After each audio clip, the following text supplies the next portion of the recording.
Donald Trump just announced that he was canceling a trip to hold a meeting with his cabinet members in Camp David. This was described as a very important trip to discuss the ongoing catastrophic war in Iran, and Donald Trump canceled this trip immediately following his hospital visit to Walter Reed, which he claimed was part of a annual physical. Now he's doing 2 annual physicals a year, his last one being in October of 2025. And he also claimed he was getting dental work. Not quite sure how the dental inspection was either. Let's talk about what went down, and let's just bring the facts. Let's just bring the receipts like we always do here on the MeidasTouch Network. A quick reminder, make sure you're subscribed to this YouTube channel. Help us get to 7 million subscribers. So earlier today, the following was announced.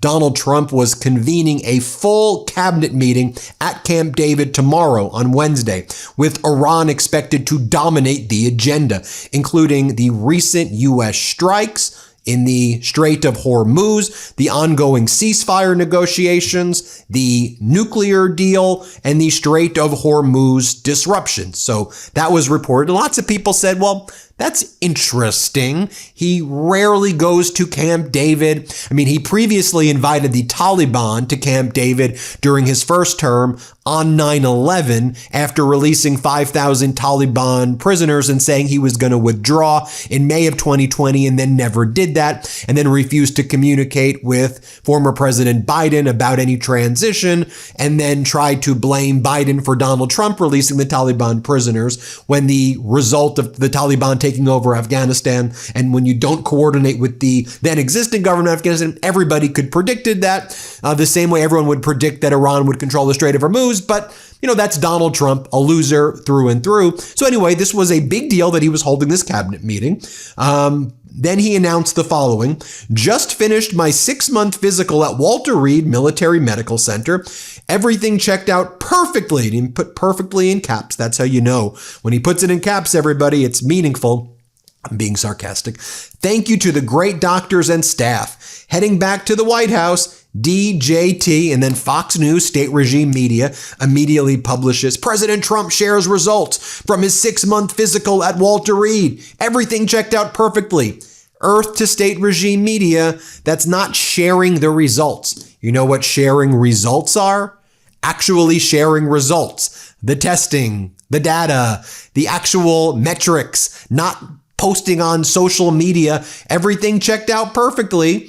And then so following Donald Trump's post, he then posted the following: based on the possible bad weather conditions tomorrow, we will be having our cabinet meeting in the White House, and we will be postponing the cabinet trip to Camp David. Thank you for your attention to this matter. Donald J. Trump.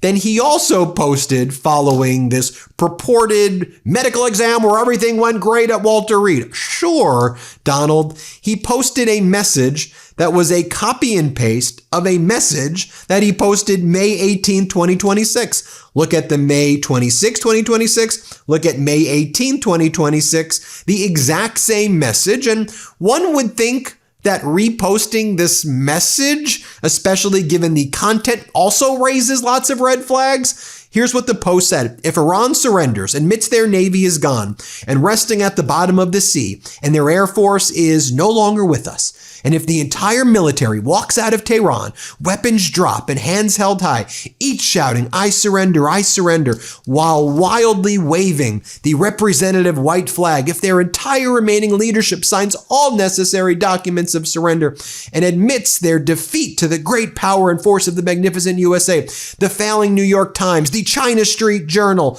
corrupt and now irrelevant CNN, and all other members of the fake news media will headline that Iran had a masterful and brilliant victory over the United States of America, and it wasn't even close. The Democrats and media have totally lost their way. They have gone absolutely crazy, President DJT, as we wrote on the MeidasTouch Network today. Trump has resorted to writing fan fiction about his failed war against Iran, which is a direct copy and paste job of a post he sent out in May 18th. And it's also odd that you're mocking the Wall Street Journal as the China Street Journal, where you were enamored with Xi Jinping and you said how powerful he is and how strong wrong. And you let Xi Jinping say to your face that America is a nation in decline. And you said, yeah, but I made it hot a little bit. Did I make it hot, Xi Jinping? Now, let me just show you, over at News Nation and The Hill, they had a reporter who was outside of Walter Reed, just so you get a perspective outside of MeidasTouch, what they were saying about this. They're like, the Trump regime, so they said that the White House self-reported that Donald Trump's health is exceptional. Well, they did find some good images and photos of Donald Trump. Let me show you what they reported. This was from The Hill, and this was a News Nation reporter. Here, let's play this clip. And a White House official does tell me they're planning to share a readout from the day's exam, but it'll be up to them to choose exactly what they do want to share. That's always been the case. There's no law requiring presidents to disclose info about their medical records. But this does come as age is increasingly in the spotlight in politics. Obviously, former President Joe Biden was pushed to drop out of the 2024 race over concerns about his age. President Trump and the White House have repeatedly insisted his health is exceptional. We often hear the president at rallies and events saying he's aced cognitive exams. But in recent months, there have been some specific concerns raised about President Trump. For one, there's the visible bruising you can see on his hands. The White House says that's because of frequent handshaking combined with regular aspirin use. There's also sometimes swelling that you can see in his ankles. The White House has attributed that to a common vein condition that the president was previously diagnosed with. But critics also point to moments where President Trump appears to be closing his eyes for long periods of time at official public events, and moments where they argue he's rambling off topic. And a Washington Post ABC News Ipsos poll back in April did find only 40% of Americans say President Trump has the necessary mental sharpness. That's down from 47% last fall. And only 44% believe he has the physical health needed for this office. Also a drop. But Trump administration officials and supporters dismiss those health concerns. One of the main things they point to is his very busy schedule. He's often traveling. He frequently interacts with the press, including many of those interactions on camera. At Walter Reed, Hannah Brand, News Nation. Then we heard from Dr. Reiner, cardiologist in Washington, D.C. He was a cardiologist who worked with Dick Cheney. Here's what Dr. Jonathan Reiner had to say that he thought was interesting. Let's play this clip. What's also interesting is that in many of these yearly physical exams, much of this evaluation is done in advance of the day that, where the president actually goes to Walter Reed. So we should have a readout about this pretty soon. Often his labs are pre-tested. So the White House often can generate a readout very quickly. One other interesting thing I noted was when the president, when he was leaving Walter Reed, posted on social media that he had a perfect physical, he called it his 6-month physical. So I guess, what we're changing now from as a routine yearly physical for a president to, I guess, perhaps as a nod to his age. It looks like this president will undergo a 6-month cycle for evaluations. More from Dr. Reiner right here. Let's play this clip. So I want to zero in on something you said, which was excessive daytime somnolence, which I'm assuming is the dozing off, as we've the apparent dozing off. I just want to be clear about what we've seen, because he has appeared to doze off in White House events. And when asked about a December cabinet meeting where the president's eyes were closed for a prolonged period of time, multiple times, the press secretary maintained that Trump had been listening attentively and running the entire 3-hour marathon cabinet meeting.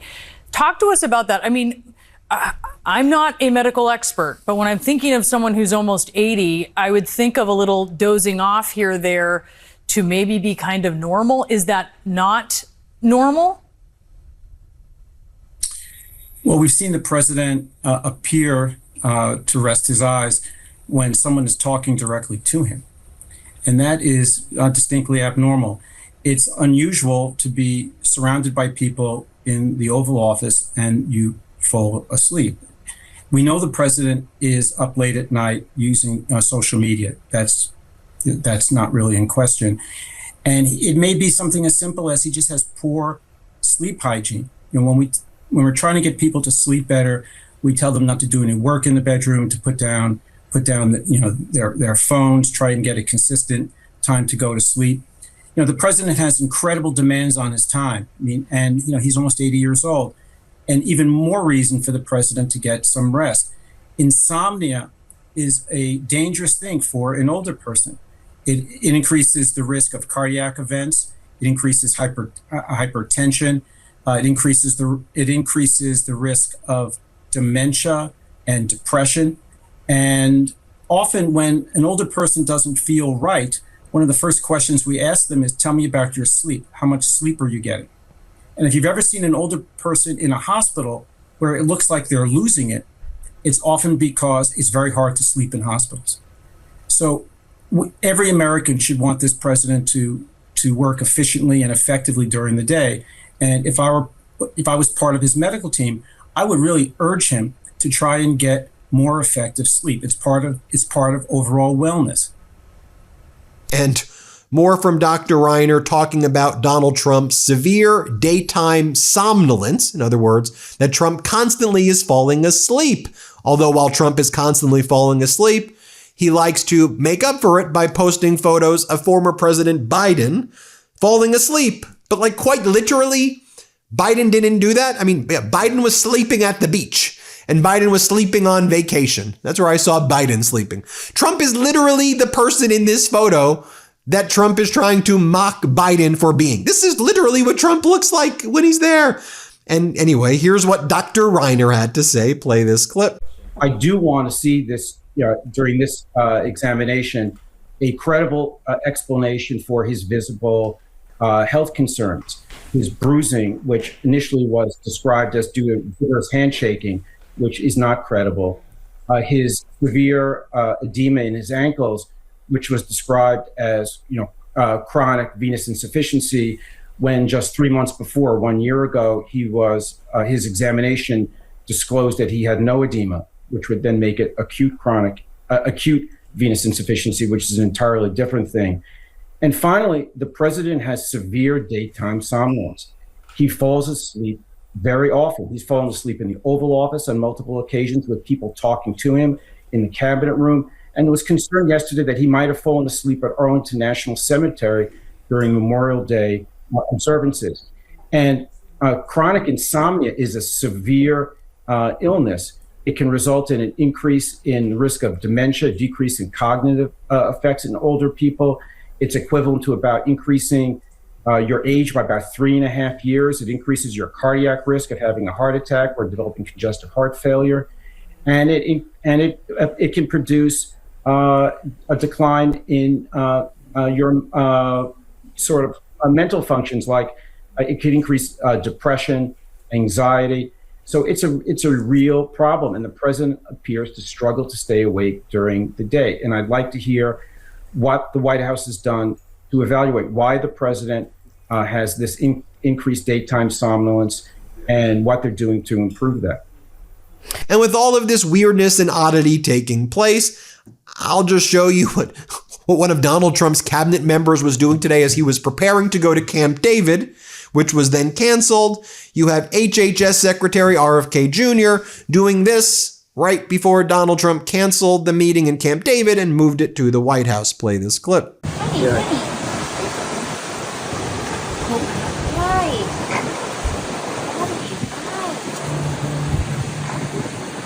So what are they?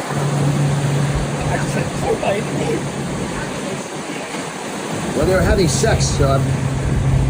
One more clip here of Dr. Reiner, which I'll share with you. Let's play this clip. Well, first of all, we've never had an adequate explanation of why the president went to Walter Reed in October for off-cycle testing.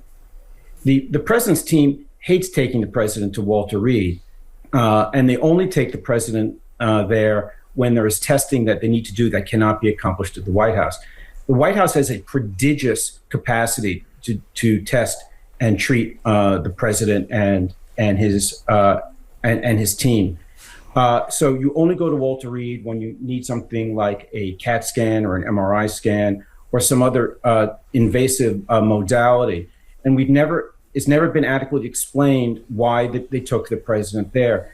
his physician later said that he went there for preventative testing, which really makes no sense, because it creates the kind of concern and speculation that occurs when the president, in a almost unannounced way, goes to Walter Reed for unusual testing. So I'd like to hear much more of a wholesome explanation from Dr. Barbabella about what that testing showed.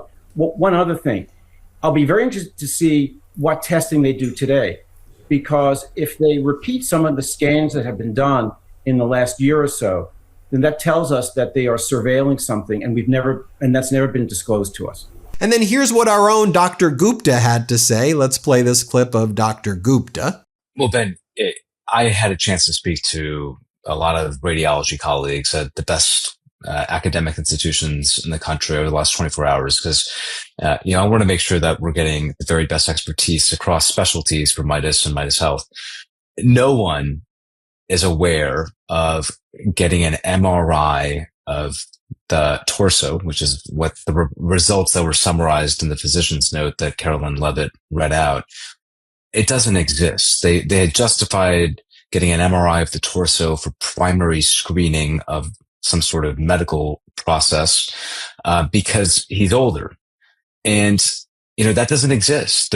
I'm not aware, my colleagues across the spectrum in radiology are not aware of that type of screening process. You just don't do it. And I think the fact that they reported only the cardiovascular and abdominal findings is odd. Why? Did he get a full body MRI because that's in vogue amongst a certain subsegment of society, and they just reported the cardiac and the abdominal findings?